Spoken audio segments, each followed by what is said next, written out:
everyone. Thanks for joining me today. We have Marissa from Bennett Gaynor Sustainable Staffing. That's a mouthful. Or you can call it BGSS. You got it. All right. So we're going to be talking to her, finding out a little bit more about her job. And we're also going to make her a drink that we are calling the Hammer. So tell me a little bit about what does it mean to be a sustainable staffing agency? So when we originally started our agency, I actually have been with the company about 5 years, but when the partners started it, they wanted to go into more of like a green energy initiative and gain more on the green side. But now we switched it up a bit and we're just trying to make sustainable placements, aka making people stay in their jobs, which seems to be a big problem nowadays because we see a lot of people switching companies, every year, especially with people younger off in their careers. So right now, our company, really the biggest thing is relationships. So getting to know people, like I'll call you, I'll say, what are you looking for? And actually learn about what you need, what you're looking for, what your passion is, and like make that initial connection, which a lot of agencies aren't doing. And I have so many people who just are like, nobody's talking to me, nobody's listening to me. So it's just taking that extra step. And hearing them, and then hoping that we potentially have something that's a fit for them. Well, it's like being a matchmaker. Exactly. Because you really literally have to match an applicant to the job. Exactly. And that has to go with not just work experience, personalities, all of this, Exactly. all the different criteria that go into it. So how long is the average, let's say, that people stay at a job these days? Well, since you brought it up. I would say nowadays, with our agency, we've been really lucky. A lot of our placements, I've been with the company about 5 years. If I'm very honest and transparent, I've had one fall off in the whole 5 years that I've been there. So most of the candidates that I've probably placed over, now I'm probably over 50 applicants that I've placed in full-time positions, if not more. And only one hasn't stayed, so that's pretty sustainable, I'd say. Yes. So on average, they're still all in their positions, but we're seeing a lot, like from the resumes I see, 6 months to a year. Oh wow! So when you're placing the people, are the jobs varying from different degrees, or are you just doing like managerial positions, or just clerical, or do you specialize in any particular field? Very good question. So we're actually generalists. It's a boutique agency, so there's only 5 of us that work in the company. 2 of them are partners. So we work in all areas: fashion, healthcare, finance. We also work in technology, so aerospace, IT. It's a lot is referral based, so we'll have clients that call us and say, hey, we have this tough to fill order and we're having difficulty finding the right applicants for it. So usually it's the client that is having difficulty and they'll contact us. So it could be an industry we haven't worked in. Like this year I placed an R&D chemist at a high-end skincare company. What else have I done? I'm just trying to think off the top of my head. I just worked on Master of Library and Information Sciences for the Recording Academy that I just placed, a curator of Latin American music, so very different things that we're working on. And then Those are so specific. and then an accounting coordinator. So it's very very interesting things that we work on, but also we can work on an administrative assistant for just a regular business that is actually next door to you at Vested Management Group. So it's very funny how it works. So and you've been doing this for 5 years with this company. Were you doing this before that? No. I actually came from an even more corporate background. I came from aerospace. Okay. So I was actually doing environmental health and safety and workers' compensation and kind of more compliance related stuff. So when they originally, when I moved out to California, I was from the East Coast. So I came out here and I started temping actually with an agency, hence why I'm now working for an agency. So I signed up with Bennett Gaynor, figured out how great it was working for the agency and enjoyed it. And they were like, hey, do you want to join our agency? And I was like, I'd love to. And kind of worked my way up to the recruiting platform. And a lot of the stuff I was working on in the sustainability side, because in aerospace, this particular industry I was in was actually on the green energy side. So that's why they were like, great, you can kind of get some green energy clients, but it's harder to kind of get green energy clients out here. So know, do you guys do, so years ago, I used to also do a lot of work with agencies, because I was actually in HR. Okay, oh, great. So I come from a corporate background myself and worked for aerospace as well, No like way. Teledyne, and so Okay. I've worked for large corporations doing all of this. So I can relate, and I used to be the receiving end of your services. So we would hire a lot of people like from temp to perm. So do you do the same thing? Do you Yes. place them temporarily in a position and that could lead to a permanent Yeah, position? so we actually work in temporary work in temp to perm or temp to hire, and then direct hire. So we've been seeing a lot more companies move in the contract side just because of all of the issues that we're having with just healthcare, and a lot of companies can't afford healthcare, and it's actually kind of sad to see, you know, people like us, like, you know, them on the employee side, people that aren't actually getting the benefits that they need. So we're trying to, you know, best vet for the candidates that we work with, but also like help out our clients the best way possible too. So the temp to hire is actually a really good option because the client gets to try the candidate out, you know, on a probationary period. They're not paying for the candidate, it's actually on us. We use a third party payroll company. So they're the employee of record, and they get to try them out and, you know, have that probationary period, and then say, hey, we're ready to hire them, and then they know that they're actually good to go. Good to go. Yeah, so that's a good comment. Yeah. Good question. I used to Thank you do- for that. And I actually used to do the other part of it where I was a temp employee that went out to different jobs. What fun that was. Oh my gosh. Going from different places all the time. In fact, I made so many friends this way that I still have those friends to this day. It's great. That's what I did when I first moved out to Los Angeles too, and I loved it. It kind of actually propelled me to, like, when I moved out here, it's so hard to meet people, and you throw yourself in a way to, like, it's like an active interview.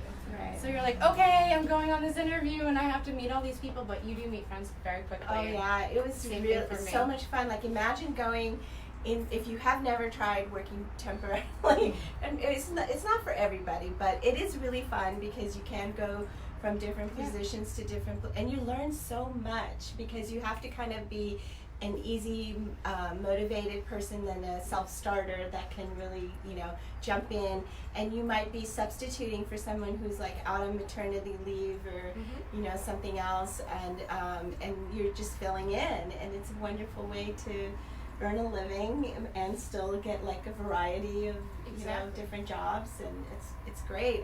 It was a really great fun thing to do in my 20s. Well, and we have a lot of people who just, like, sometimes it's just part-time mothers who are coming back from maternity leaves themselves, or there's actors that are like, hey, I just need some part-time work. So we have people who just need one-day assignments, or they want more long-term. So it's all kind of, we talk to our candidates and figure out what their actual needs are, and then vet for that purpose. So, you know, we're very communicative. That's the biggest thing about us, is building relationships. I used to even do a temp pool that was inside of Sony Studios. Oh, wow. And it was Lorimar Studios at that time, but yeah, that was really fun too. But it's a great, it's fun. kind of like a lost thing. I don't hear about agencies as much anymore, you know, so. Agencies get a bad rap, Oh. unfortunately. So How can they get a bad Call rap? us. Just look at her. so call us. And that's the big thing too, is like, if you are having issues with agencies, and I tell a lot of my candidates this, because people will call me and say, like, you know, I'm reaching out, I'm not hearing anything. And whenever anyone says that, I mean, obviously I immediately kind of go into like a recon mode where I'm like, well, what can I do? Obviously you're contacting me, and this is our first point of contact. You know, this is what you should do with an agency. So if you aren't getting contact, or you're not hearing back from people, you know, sometimes squeaky wheel always gets the oil. So call them, you know, reach back out, say, hey, I submitted my resume. I think I'm perfect for this job, this job. Like, you know, you gotta push them a little bit. We are really busy. This market is really tight. So, you know, make that know, because right now it used to take us about 2 weeks to a month to fill a role. Now it's taking about, like, I would say a month to 3 months, if not more. So they're being a lot more picky. And unfortunately, you're hearing clients say you're overqualified or underqualified. And I'm telling candidates, don't let that discourage you. Like, if you hear that, it's not meant for you. I believe in the law of attraction. Everything that's meant to you will come to you. So, like, just believe in yourself, and don't let don't let, like, that discourage you at all. Because So just to clarify, the way that you guys make your money is after you place the Yes. employee there, and they probably have to stay within for a certain amount of days in order for you to get paid. Yeah, so we're obviously an agency, and with agencies, like, how agencies work is it's the client pays all the fees. So we're not, we're not a headhunter. So the candidate doesn't pay any of the fees. The candidate doesn't, but Correct. the business that's hiring is Yes. going to pay for that. Yeah, so it's usually like a 60 to 90 day probationary period that we, like, you know, obviously that's usually the stipulation. We don't normally talk about that, obviously, because we've had some other agencies that we've worked with clients that they've actually told their candidates that, and then the candidates leave on that day. Mm-hmm. So you we don't just want try to.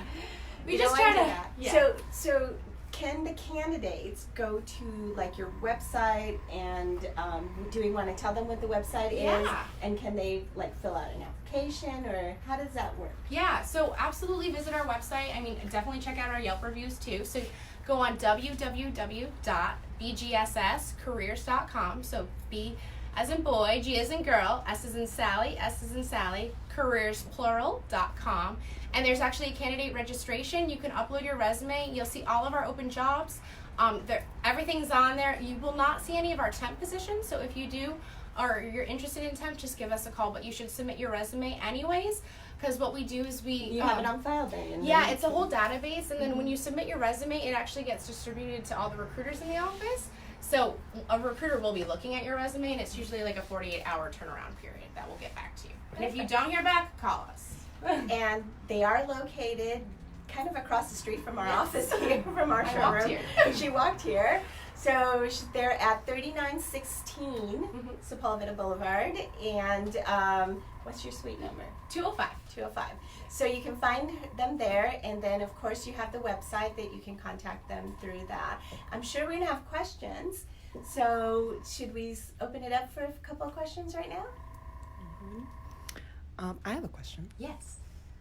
What do you think is a great way to like have clients keep the employees? Because we had another guest who was talking about like how it's being really hard for businesses to find employees. Yeah. So like, what do you think is a great way to like keep the employees that you really like as a business? I think the biggest issue that I'm seeing with candidates I'm speaking with is just recognition. Like especially for my age group especially, like we're in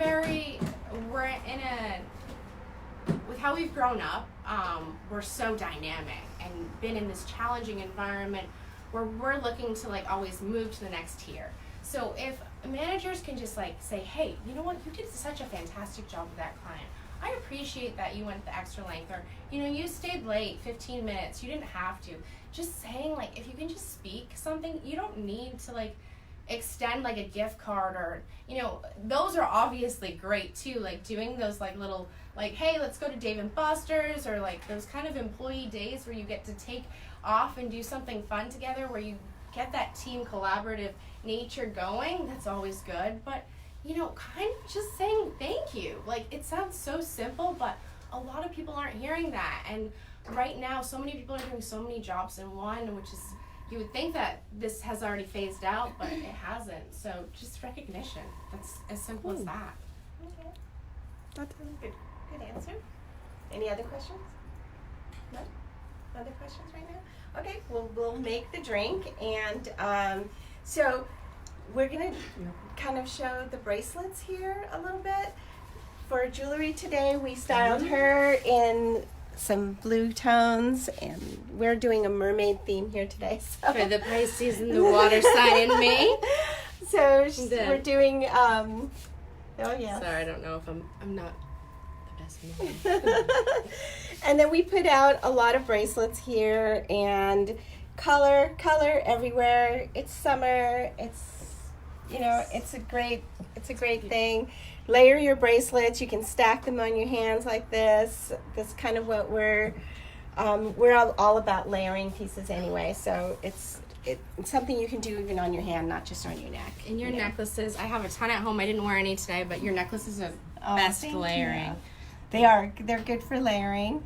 And the drink today, we're going to make a very kind of simple drink.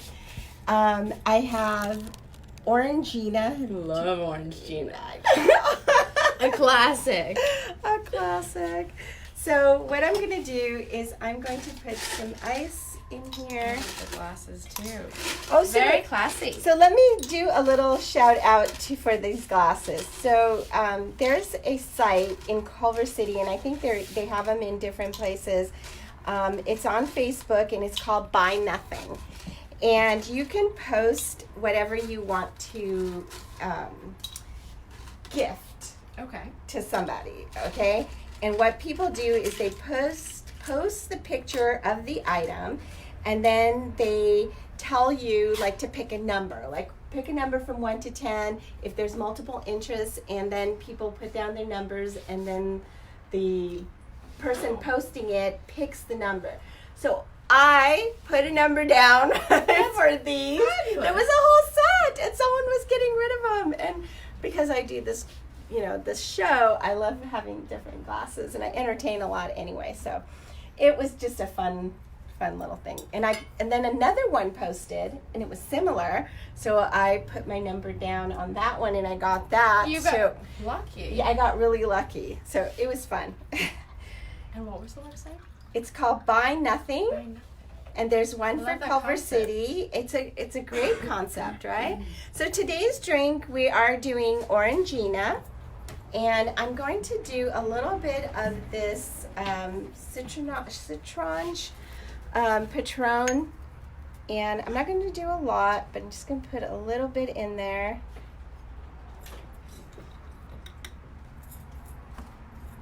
And we're going to give that a little stir.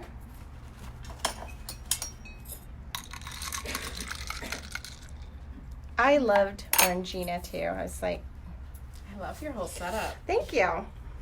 So this is Prosecco, and I'm just going to top it off with that. And it's like a sparkling wine, champagne. Very refreshing for today. Right? Garnish. Don't forget the garnish, like I always do. So I'm going to be putting in a candied orange peel for a garnish. Thank you for reminding me.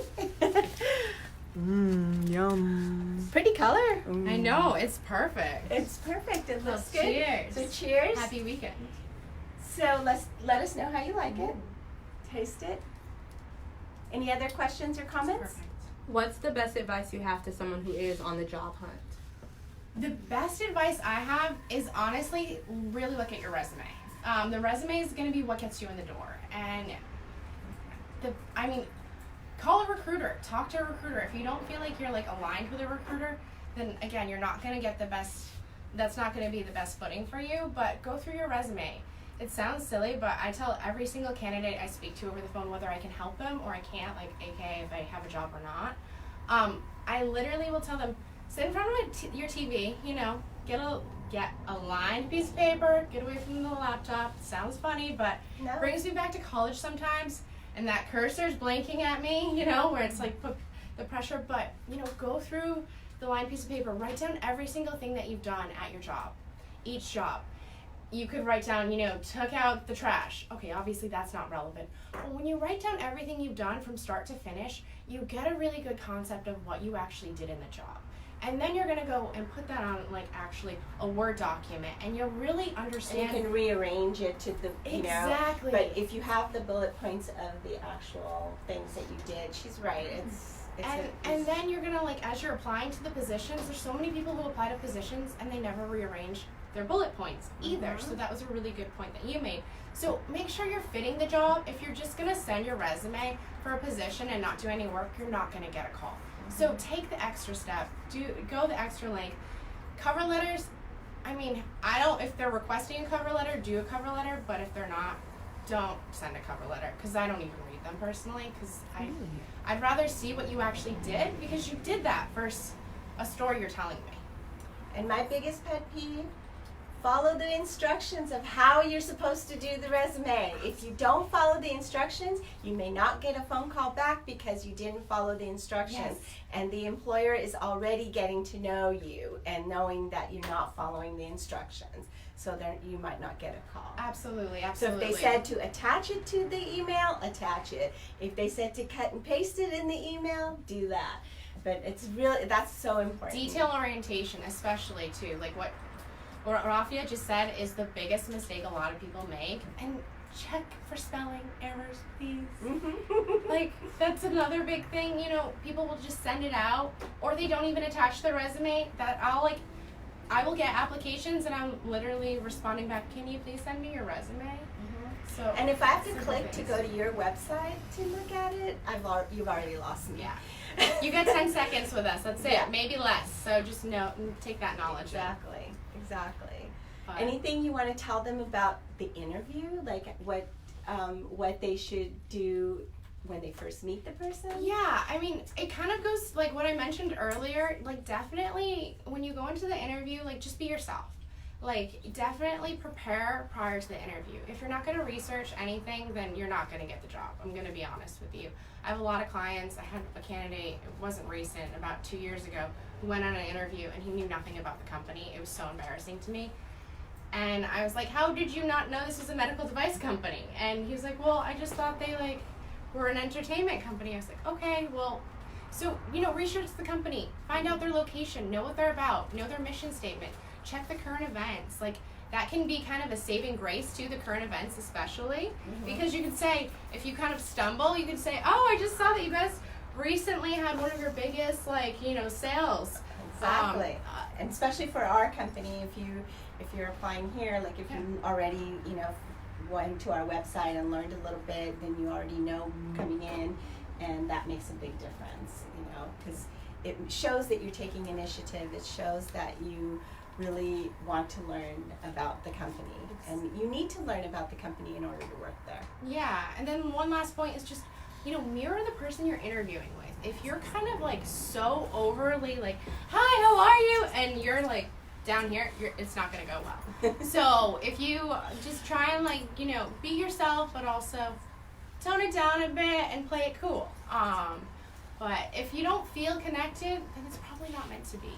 Somewhere along in my career of HR, I had learned at one of the seminars or something that I had gone to, that it is decided within the first 11 seconds of meeting somebody whether you're going to get the job or not. So that is first impressions.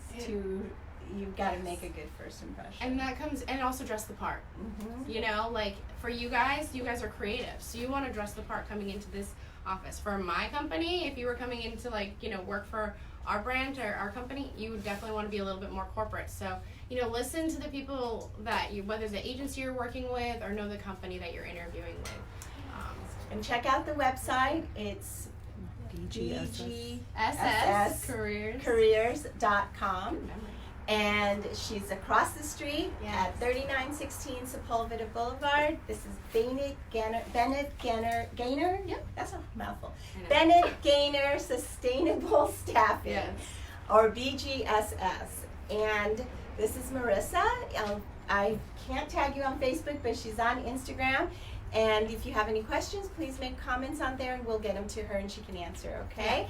And lastly, I would like to end the show with cheers to Jeff Gilman, who sadly has passed away and was in a local band here, Monkey Chow, that I grew up with. And I'm very, very sad, but may you rest in peace, Jeff. This is to you.